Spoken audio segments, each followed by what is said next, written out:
estimados miembros de la mesa directiva que preside este evento, don Luigi Ferrajoli, don Miguel Carbonell y doctor Rafael Vázquez Sánchez. Estimados colegas y amigos, tócame esta tarde abordar un tema de grave trascendencia. Si bien es cierto, el garantismo lo vemos enrumbado a materia penal, pero todos sabemos que en la actualidad el derecho de castigar del Estado tiene dos vertientes: la vertiente tradicional relativa a la imposición de penas por la comisión de delitos, pero al mismo tiempo el Estado, a través del Poder Ejecutivo, se ha vuelto en un poderoso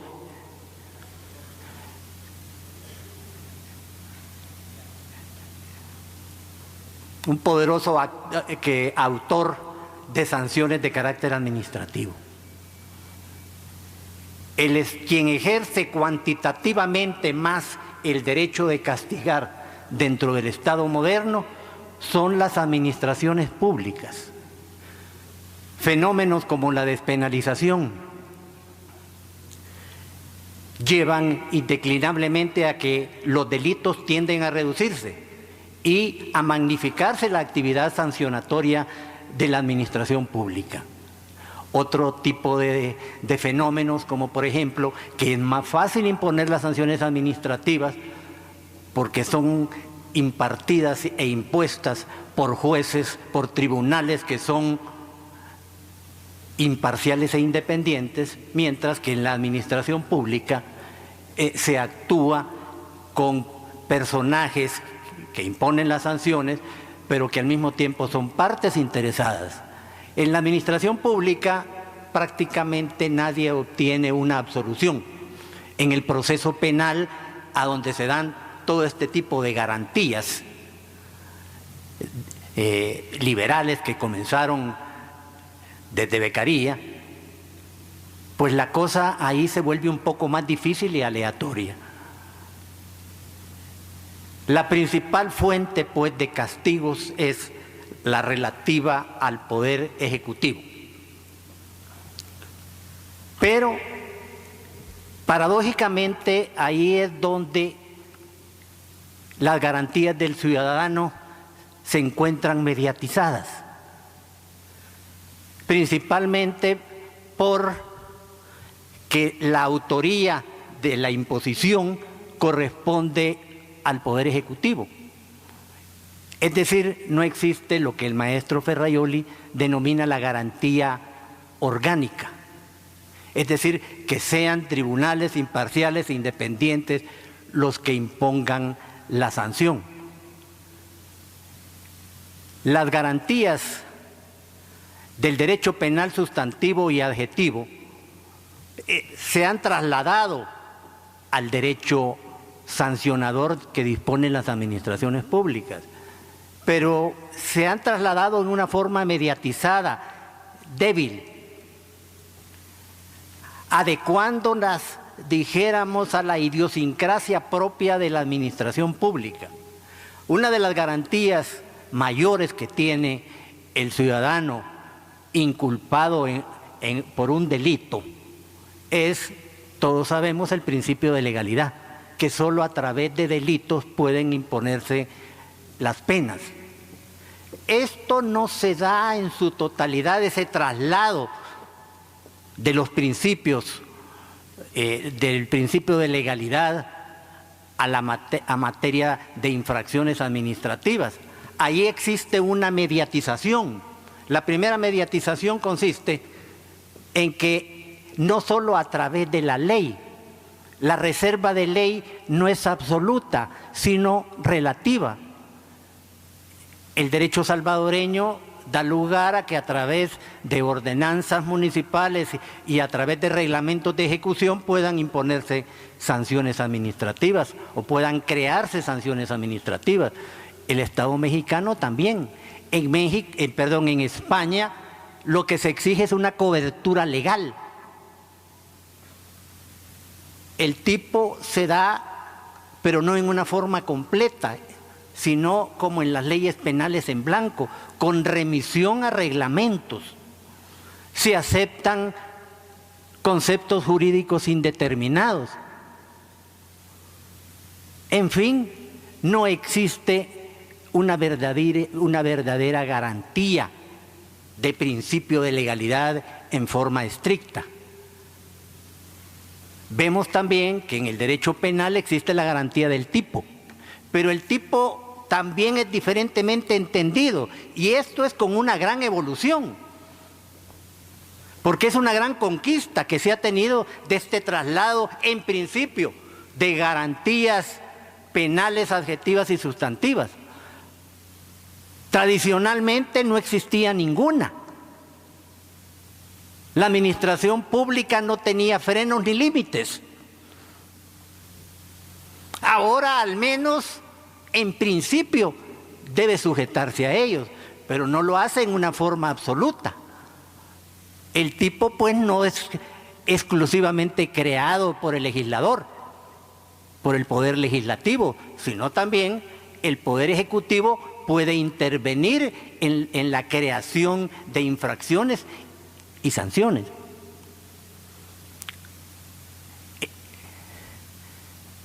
Sucede también que el tipo tampoco está precisado, tampoco existe una ley cierta, no existe una descripción taxativa de la conducta antijurídica, tratándose de infracciones de carácter administrativo. Ahí también vemos conceptos jurídicos indeterminados. Ahí también se utilizan lo que se denomina cláusulas indeterminadas de carácter residual o cláusulas escobas. Es decir, toda violación a la ley se convierte en una infracción administrativa. Todos sabemos que hay una diferencia radical entre la violación a la ley y lo que es delito. El delito es una creación, se debe institucionalizar a través de una descripción objetiva de la conducta antijurídica. Se debe erigir el tipo. Y vemos un catálogo de delitos dentro del Código Penal. No sucede lo mismo en cuestión de sanciones de carácter administrativo. Ahí, con un solo artículo, toda contravención a la ley deriva en una infracción. En mi país, y seguramente en México, casi todas las leyes que se refieren a materia sancionatoria dicen que constituyen infracciones y que serán objeto de sanciones toda contravención a esta ley. Ahí el tipo resulta total y completamente desprotegido. Contravención, violación a la ley es lo mismo que infracción. De ahí pues deviene de que el número de infracciones y en consecuencia de castigos que puede imponer la administración pública se vuelven en infinitos. Nadie ha podido contarlos. Es imposible, dicen autores como Nieto, hacer un código de infracciones administrativas por la cantidad que son. Y respecto de cada materia, sectorialmente se tendría que tener prácticamente un código penal, lo cual es imposible. Para eso las administraciones, la legislación y también el Poder Judicial han ayudado a encontrar una manera fácil y expedita para la administración: volver toda contravención en infracción. Aquí prácticamente desaparece el tipo. Todo es infracción. Vemos pues que las garantías penales tradicionales, tratándose del derecho sancionatorio, desaparecen prácticamente, se desvanecen. Otra es la culpabilidad, que es la base del reproche en materia penal.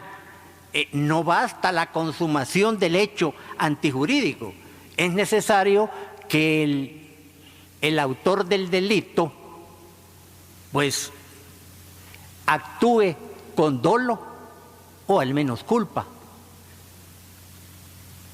De ahí vienen eximentes o cláusulas que excluyen la responsabilidad criminal.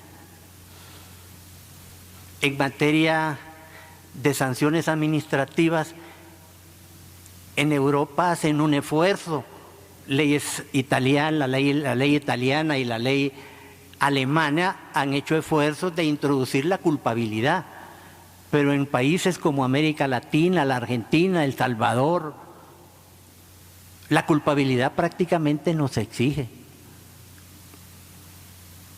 Es simplemente la contravención material, no existe el reproche.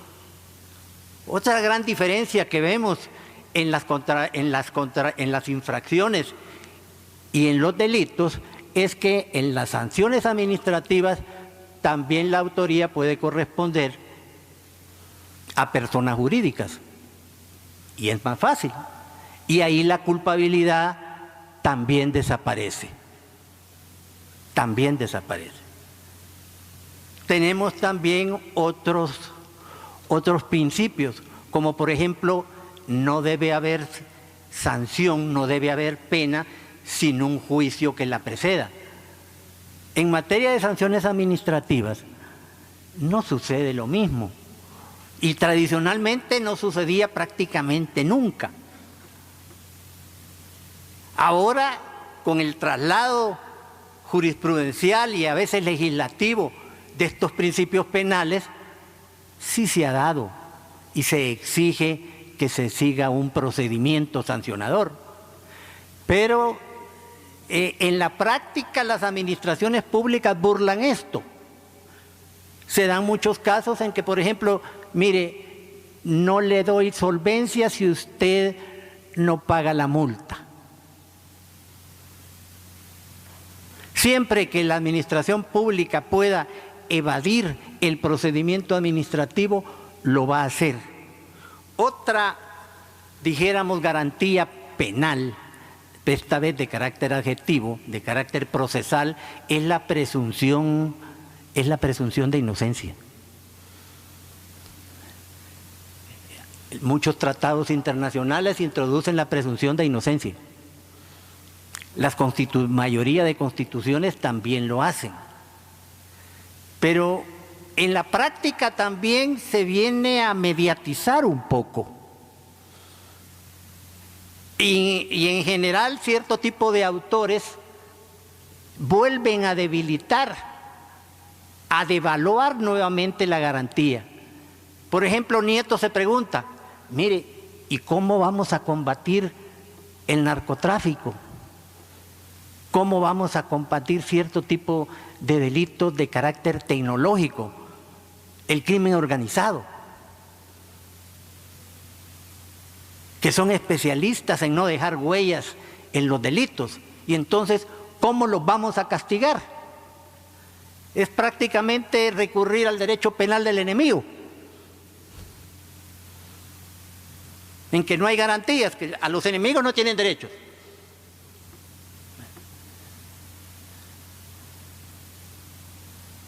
Este traslado que comenzó con carácter de jurisprudencia, pero que ahora es legalizado, no ha sido realmente suficiente.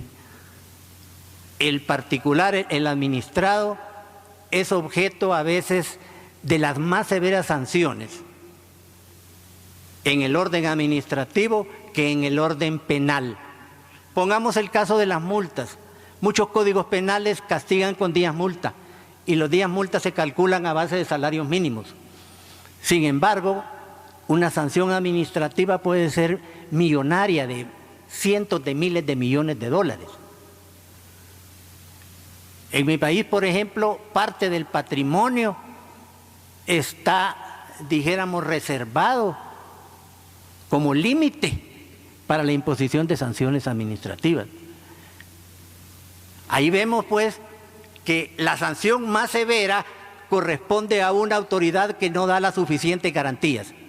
Y la autoridad penal, pues sí da la suficiente garantía, pero para castigar delitos penados con días multa.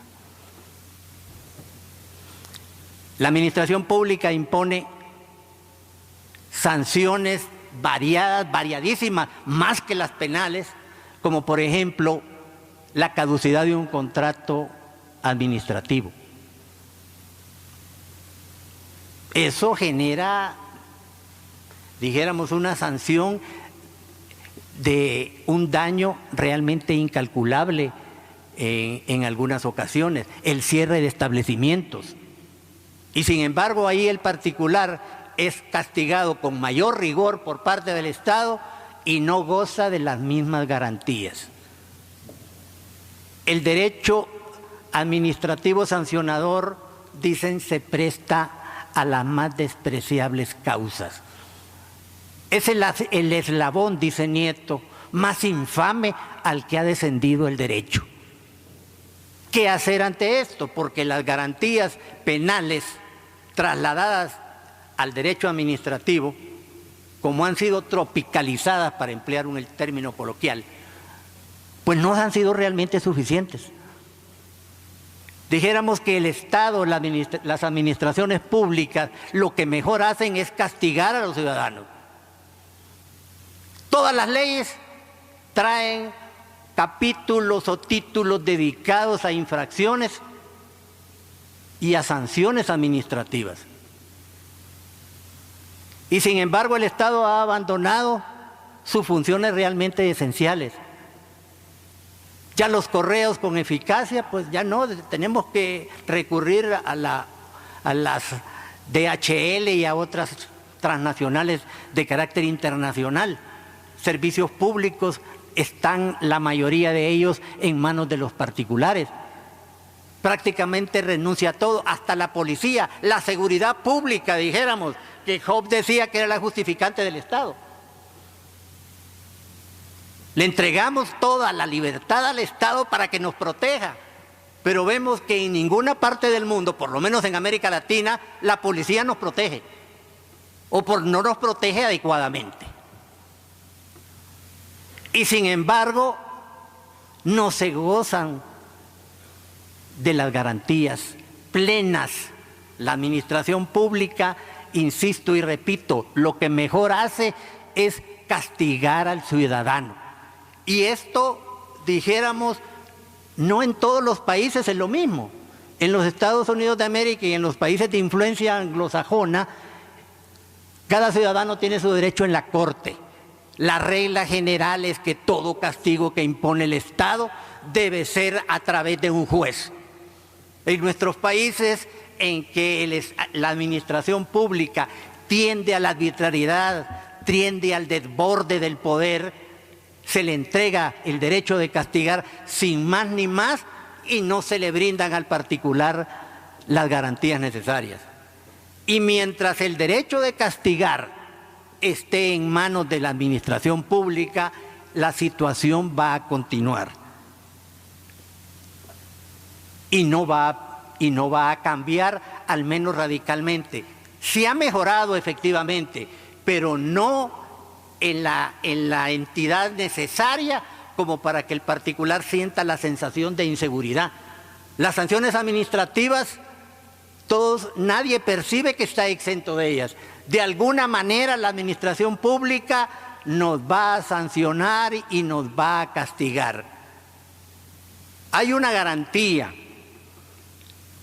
que sí no ha sido trasladada, que es la que la imposición de la sanción corresponda a un tercero imparcial independiente, como sería un juez. La garantía orgánica que nos habla el doctor Ferrajoli. Esa garantía es la que lleva toda esta contrariedad. En los países de inspiración anglosajónica, todo mundo tiene su día en la corte. Ahí la libertad, no digo que no se comprometan, pero no en una cantidad y cualidad como las que tenemos en nuestros países. No hay que hacer diferencia en el derecho de castigar, sean infracciones de carácter administrativo, sean delitos, el particular siempre debe estar garantizado. Deseo ante todo expresar mi satisfacción por estar aquí con tantos de vosotros, tantos estudiantes, expresar también mi agradecimiento por la invitación a participar a este congreso importante. Gracias por sus palabras a Rafael Sánchez. El agradecimiento también a Roberto Oliva y Miguel Carbonell por la invitación a participar a esta mesa. Y deseo también disculparme por esto malo español. Hablaré en un español un poco aproximativo que espero sea más comprensible que un bueno italiano. El tema de mi ponencia es el garantismo penal. Digo subito que garantismo es una palabra relativamente nueva en el léxico jurídico y político, que ha sido introducida en Italia de algunos de nosotros en los años 70, que se ha difundida también en el léxico español, en el léxico portugués. Y con esta palabra se entiende las técnicas de garantías de los derechos, sobre todo de los derechos fundamentales. En este sentido, el garantismo puede ser considerado l'otra faccia, l'otra cara del constitucionalismo. Así como las garantías son la otra cara de los derechos fundamentales. Los derechos sin garantías, también el derecho a la vida, si faltaría la prohibición del homicidio. Todos los derechos fundamentales, los derechos de libertad, los derechos sociales, a la instrucción, a la salud, a la subsistencia, serían palabras, serían derechos de papel, sin técnicas de garantías, instituciones de garantías, es decir, obligaciones y prohibiciones a cargo de la esfera pública, límites y vínculos al poder político de la mayoría. Las técnicas de garantías son diferentes por los diferentes tipos de derechos. El conjunto de las funciones de garantías, las instituciones de garantías, representa la dimensión, diría, sustancial de la democracia, porque tiene que hacer con la tutela y la satisfacción de los intereses vitales de todos. En este sentido, los derechos fundamentales son derechos de todos, son la base de la igualdad. Y naturalmente podemos mesurar el grado de democracia, el grado de garantías, de la efectividad, el grado de efectividad concretas de las garantías de los diferentes tipos de derechos. En este sentido, podemos hablar de un derecho, de un garantismo liberal, a tutela de los derechos de libertad, de un garantismo social, a tutela de los derechos sociales, a la instrucción, a la salud, a la subsistencia, de un garantismo internacional que lamentablemente es casi enteramente privo de garantías, tenemos muchas cartas de los derechos a nivel internacional y muchas pocas instituciones de garantías.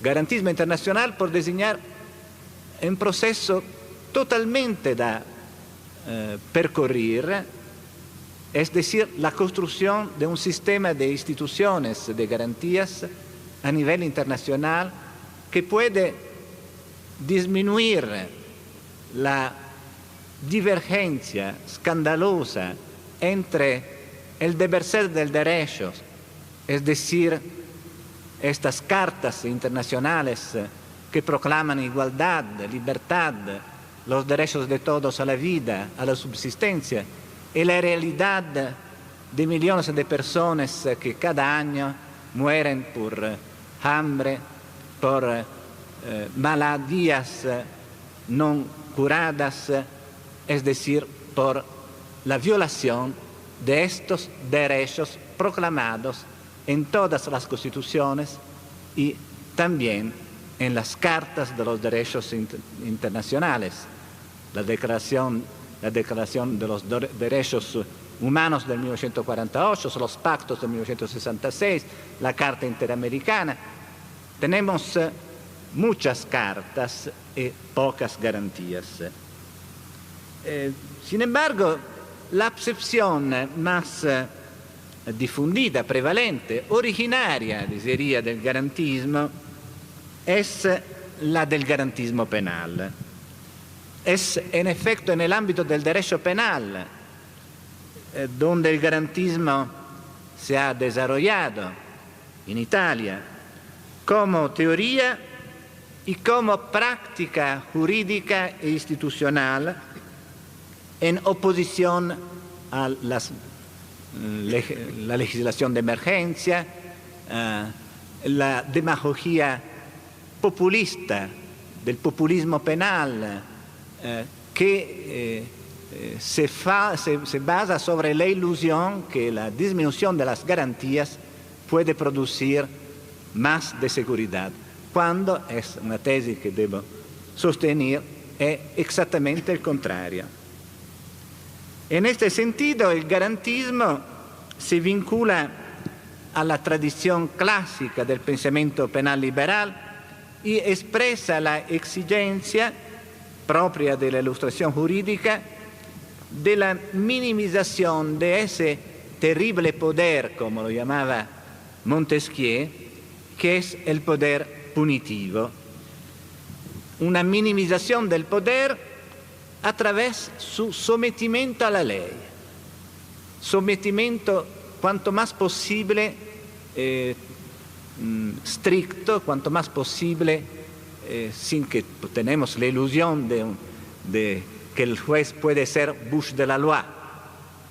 Esta es una ilusión, naturalmente. Sin embargo, depende lo diceva Oliva, de la estricta legalidad, de cómo son construidas las leyes, de su precisión, de las garantías sustanciales, el principio de tasatividad, de ofensividad, que son otros tantos límites al poder punitivo, que el poder judicial, el poder punitivo, sea limitado, y las garantías que limitan este poder son garantías al mismo tiempo de inmunidad del ciudadano contra el arbitrio punitivo y también garantías de verdad. Sin garantías penales y procesales, que son garantías de la verificación y de la falsificación, no solo se produce el peligro por la libertad de los ciudadanos, ma también no se realiza la finalidad del proceso, es decir, l'accertamento, la verificación de la verdad. El proceso es un sistema muy complejo cuya finalidad es la aproximación máxima a la verdad. Y este proceso requiere garantías de verificabilidad, es decir, que una ley indeterminada que, por ejemplo, prevé como delito ser malos o peligrosos, es una ley que no determina los hechos punibles y no hace verificables las hipótesis acusatorias. Y las garantías procesales, es decir, la contradictoriedad, el cargo de la prueba por la acusación, el derecho de la defensa, son otras tantas garantías de verdad, no solamente garantías de libertad contra el arbitrio, sino también garantías de verdad y, al mismo tiempo, garantías de eficiencia. En este sentido, esta es la tesis que sostendré, existe un nexo indisoluble entre garantías y justificación externa o política del derecho penal. Las garantías son la fuente de justificación del derecho penal mismo. Se podría decir del derecho en su complejo, el sistema de las garantías de todos los derechos fundamentales. La segunda tesis es que existe un nexo igualmente indisoluble entre garantías y legitimación interna, jurídica de la jurisdicción, democrática también de la jurisdicción, y la tercera, que el garantismo representa la base, el garantismo penal representa la base de una teoría crítica y al mismo tiempo de una filosofía política del derecho que puede ser extendida a todo el derecho, puede ser generalizada como filosofía política y teoría crítica del Estado constitucional del derecho. Comenzaré por la primera tesis, el nexo entre garantías y justificación externa y justificación política. ¿Por qué el derecho penal? ¿Cómo se justifica? Yo creo que la única justificación que puede ofrecerse del derecho penal como alternativa al estado de naturaleza, a la ley del más fuerte, a las hipótesis abolicionistas también, que hoy son da cualquier sostenidas, es que el derecho penal permita de reducir, minimizar la cantidad y la calidad de la violencia en la sociedad. Debemos ser conscientes que estas promesas son promesas normativas, que no pueden ser realizadas nunca más perfectamente. Tendremos siempre un grado mayor o menor de garantías y de democracia, y un grado también de derecho ilegítimo. La posibilidad del derecho ilegítimo es un defecto y también la mejor cualidad de un sistema político. Solamente los sistemas sin derechos, sin normas constitucionales, pueden pretender de no haber espacios de invalidez. El constitucionalismo produce una divergencia entre el deber ser y el ser del derecho. Positiviza el deber ser del derecho. En esta manera, el constitucionalismo, el sistema de los derechos fundamentales constitucionalizados, es normativo respecto a la política. Ha cambiado el reparto entre derecho y política. No es el derecho un instrumento de la política, es la política un instrumento por la actuación de los derechos fundamentales establecidos de las constituciones. Debemos ser conscientes que esta actuación será siempre temporánea, contingente, expuesta a peligros de regresión parcial, sectorial, y sin embargo depende, esto es un artificio, de la responsabilidad de todos nosotros, es decir, de la lucha del derecho que afecta la responsabilidad de nosotros como juristas y como ciudadanos. Muchas gracias. En 1995 se publica la primera edición en español de la magna obra de Luigi Ferrajoli que se llama Derecho y Razón, Teoría del Garantismo Penal. En ese entonces estaba yo disfrutando de una beca de la UNAM para hacer el doctorado en Madrid y me acuerdo bien que hice un enorme esfuerzo económico, estuve ahorrando para poder comprar esa primera edición que salió en pasta dura y que costaba en ese entonces 15,000 pesetas. Néstor Osuna era también alumno en el doctorado y sabe bien el esfuerzo que uno como becario tenía que hacer para comprar esos libros. Fue mi primer encuentro, por supuesto, con el garantismo y debo decirles que quedé absolutamente maravillado, aunque no entendí todo. De hecho, no entendí demasiado la primera vez que leí Derecho y Razón. Prácticamente no entendí hasta que llegué al final, los capítulos 13 y 14 de Derecho y Razón que Ferrajoli tituló Para una teoría general del garantismo.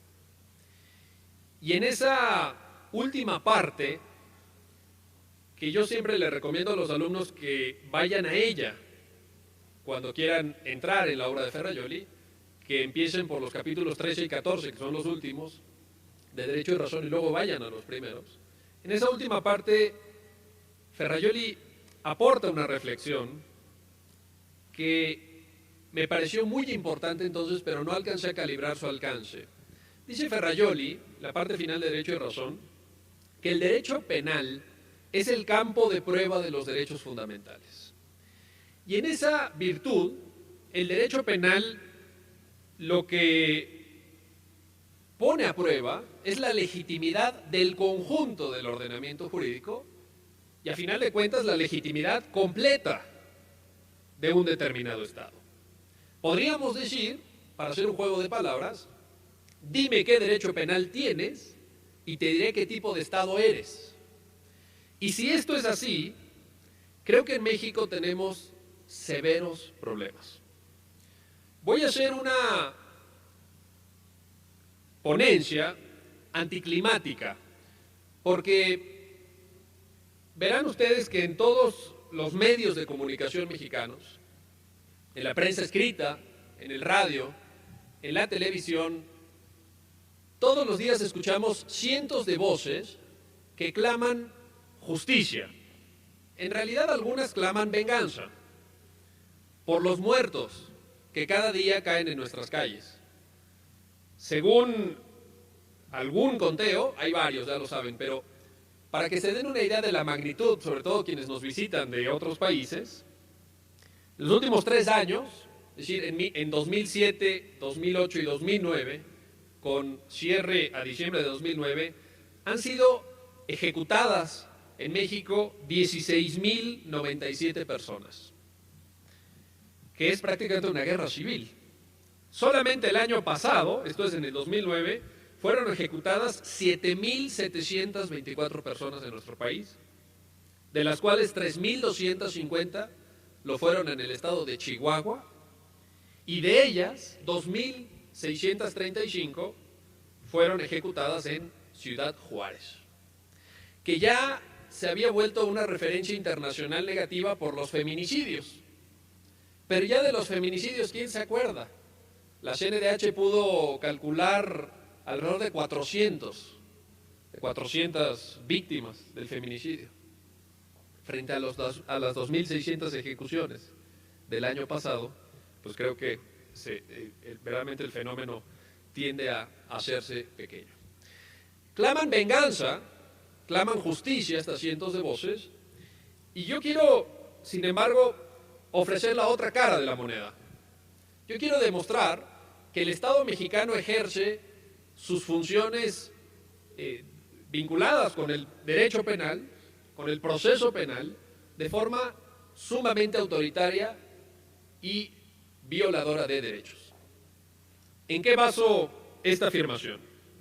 En los siguientes hechos, y voy a ir por etapas, voy a ir como dando estadísticas respecto de cada una de las formas en que se ejerce el proceso penal en México. Primero, la detención. ¿Cómo se detiene en México?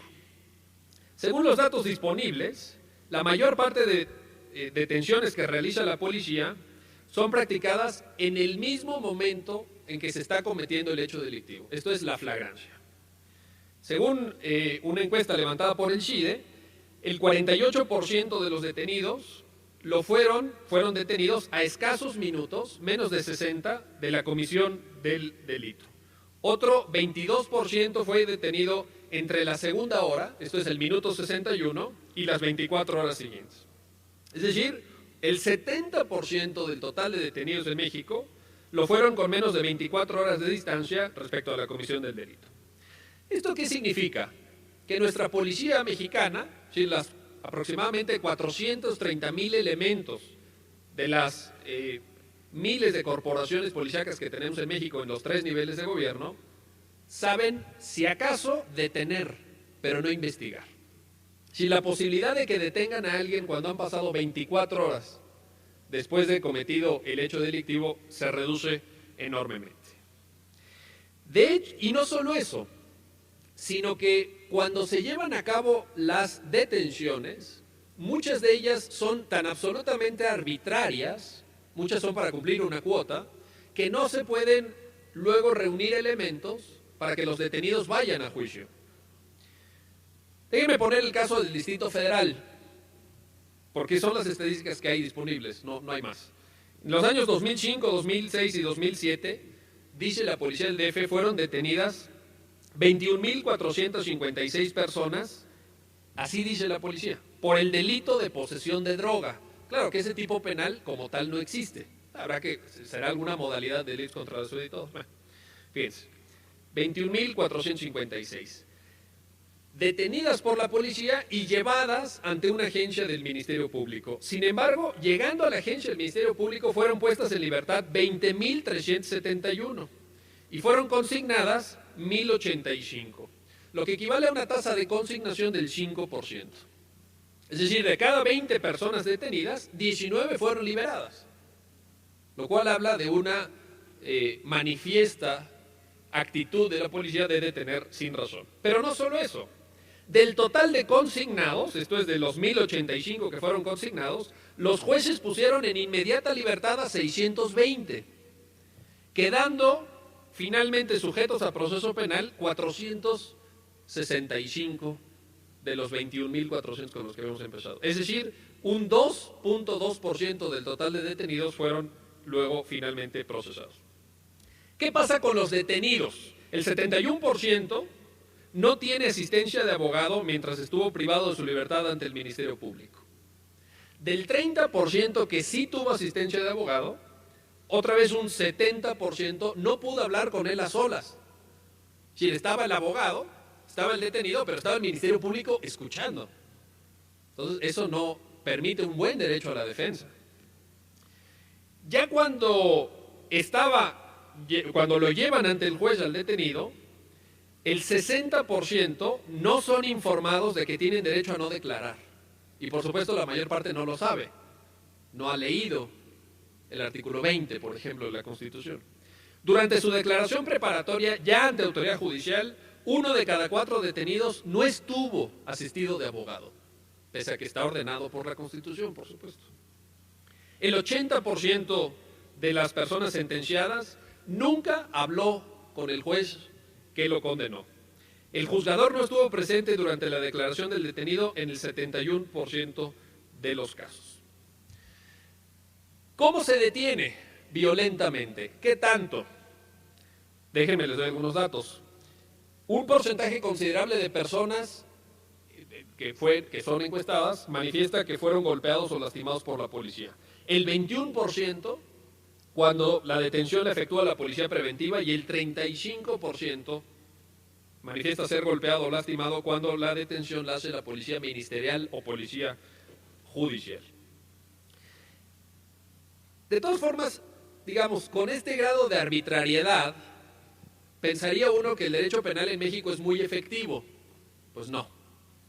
La llamada cifra negra, se ubica en promedio a nivel nacional en el 90%, ¿Qué significa esto? Que de cada 100 delitos cometidos, solamente se denuncian 10. Esto es, 90 nunca llegan por ninguna vía a conocimiento de la autoridad. Y la pregunta que nos hacemos, y que seguramente ustedes están haciendo también, es ¿por qué las personas no denuncian? ¿Qué es lo que inhibe al ciudadano víctima de un delito para acudir ante la autoridad que tiene que protegerlo? ¿Por qué no denuncian? Y cuando vamos y les preguntamos a las víctimas de los delitos por qué no denuncian, pues suelen dar una serie de razones muy amplia, pero aparecen cosas como las siguientes, cito. Dicen las víctimas, es una pérdida de tiempo, los trámites son largos y difíciles, no confío en la autoridad o no denuncio porque si lo hago me van a pedir dinero. Hay una visión de las agencias del Ministerio Público como lugares de corrupción. No entiendo por qué, pero bueno, no me puedo imaginar cuál sea la razón, pero en fin, la gente dice que allá hay corrupción, no sé, es gente muy imaginativa, supongo. Quienes sí denuncian, aquí viene un dato interesante, quienes sí denuncian no son muy bien atendidos. ¿Cuánto tarda un ciudadano en levantar una denuncia ante el Ministerio Público? 2.6 horas en el DF y 2.1 horas en el Estado de México en promedio. Sin embargo, la mitad de ellos tarda en el DF entre 2 y 5 horas. O sea, te pueden tener ahí 3, 4, 5 horas, no para dar con el responsable, sino para levantar la denuncia. Por supuesto, en todo este panorama, pues lo que se vislumbra es una gran impunidad. Hay un dato que quizá lo dice todo, o lo explica todo, para, digamos, visualizar muy crudamente en dónde está la impunidad. Es el siguiente. En el Distrito Federal y en el Estado de México, cuando una persona llama a la policía, porque está siendo víctima de un delito, porque le está pasando algo y se le ocurre llamar a la policía, en la mitad de las ocasiones, esto es en el 50% de las llamadas, nunca acude ningún agente. Solamente en 1 de cada 4 la policía se presenta en menos de media hora. A partir de ahí, desde luego empieza una gran rueda de absoluta impunidad. Si nos vamos a la parte de la ejecución de las sanciones penales, si nos vamos a ver qué está pasando en los reclusorios, pues los datos no son menos dramáticos. Tenemos una sobrepoblación promedio a nivel nacional del 132%. A junio de 2009, que es la última cifra presentada por la Secretaría de Seguridad Pública Federal, teníamos 229.029 internos en los 433 establecimientos penitenciarios de México. 132% de sobrepoblación a nivel nacional, pero tenemos cárceles que llegan a estar al 500% de su capacidad. 2 ejemplos, el reclusorio de Magdalena de Quino en Sonora y el de Ensenada en Baja California.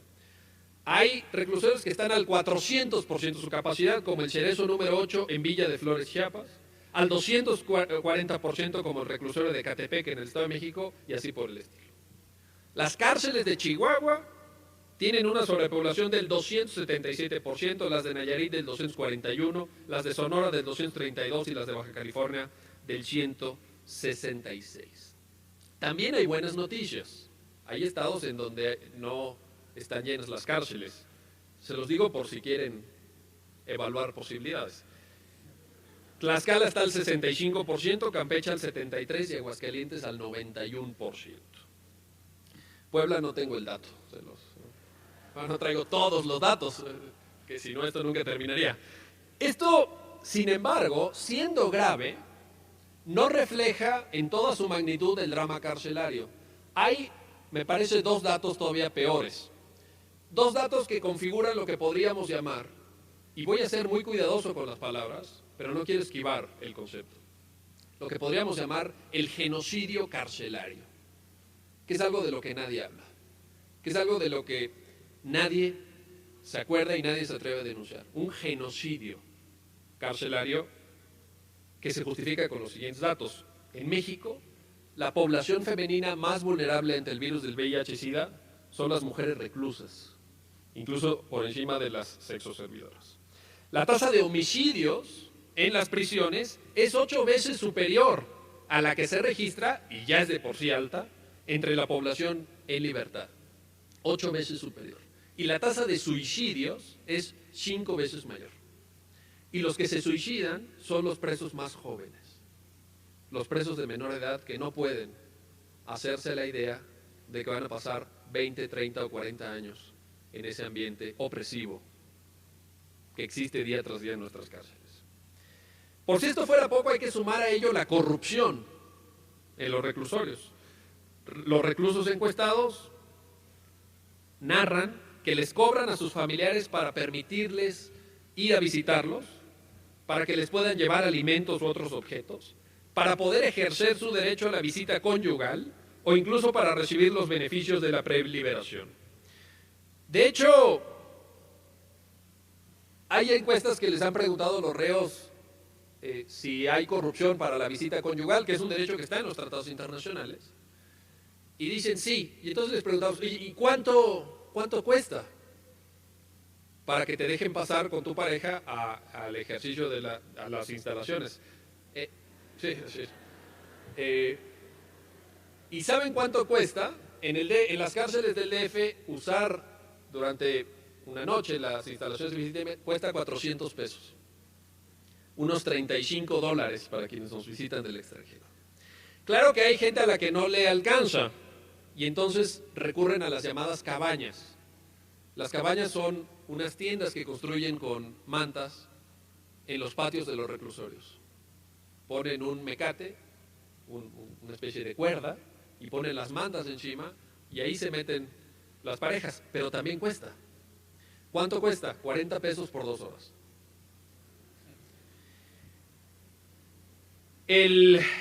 Menos del 4% de los internos recibieron bienes tan elementales de las autoridades como sábanas, cobijas, ropa o zapatos. El 98% no recibieron papel higiénico, pasta dental o jabón. Imagínense lo que eso significa en términos absolutamente prácticos de la más elemental higiene.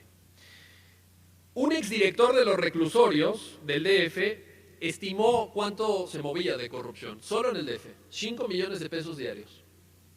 Esto es 1.800 millones de pesos al año, solo en el DF. Dirán, oye, todo esto que está tan mal y tan descompuesto debe ser por lo menos barato. No, es carísimo. ¿Cuánto nos cuesta? En el año 2009, el presupuesto de egresos de la Federación destinó al rubro de seguridad y justicia 91.153 millones de pesos, de los cuales 39.916 fueron para la Secretaría de Seguridad Pública Federal y 12.309 para la Procuraduría General de la República, que entre otras cosas, por si no tiene suficiente trabajo, se dedica a combatir reformas que extienden los derechos para todos al permitir, por ejemplo, el matrimonio entre personas del mismo sexo. Como si la PGR no tuviera que hacer, se dedica a combatir a la peligrosa plaga de los homosexuales. Eso debe de pensar seguramente el procurador. ¿Cuáles son las respuestas? Y ya con esto termino para que no me saque el señor presidente de la mesa la tarjeta roja. La respuesta es que la oportunidad de la reforma penal publicada en el 2008 debe ser aprovechada para hacer una relectura en clave garantista del sistema penal, incorporando una visión que ha sido largamente difundida y defendida por Luigi Ferrajoli a través de distintos ensayos escritos a partir de la década de los años 70 del siglo pasado, que culminan en esa gran obra que se llama Derecho y Razón.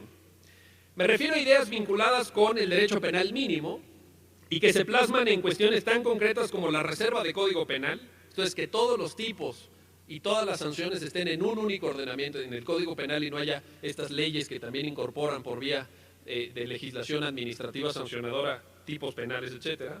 La creación de un sistema penal atado con firmeza al principio de proporcionalidad, y esto puede suponer, primero, que llevemos a cabo una tarea de depuración de conductas sancionadas penalmente, es decir, que avancemos hacia la despenalización, que avancemos hacia un esquema mucho más racional de penas previstas para estas conductas, y finalmente que midamos con cuidado y nos hagamos responsables de ello cuando se requiere aplicar la medida privativa de la libertad. No podemos combatir los fracasos del sistema penal mexicano, desde la etapa de la prevención del delito hasta la forma de llevar a cabo los procesos o la manera en que se ejecutan las sanciones, a través de sistemas que encubren verdaderos estados de excepción. La idea del derecho penal del enemigo, infortunadamente en México, no es solo teórica, sino práctica y normativa. Ya tenemos constitucionalizado un derecho penal del enemigo que me parece de un enorme riesgo para los derechos de todos.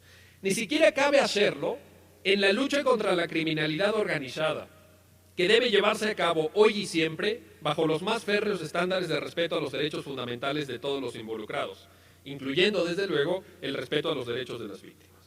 El derecho penal en su conjunto debe volver a su objetivo primordial, ya entrevisto por el pensamiento de la Ilustración y que fue mencionado por Ferrajoli en su conferencia: minimizar todas las formas de violencia, como se explica en Derecho y Razón.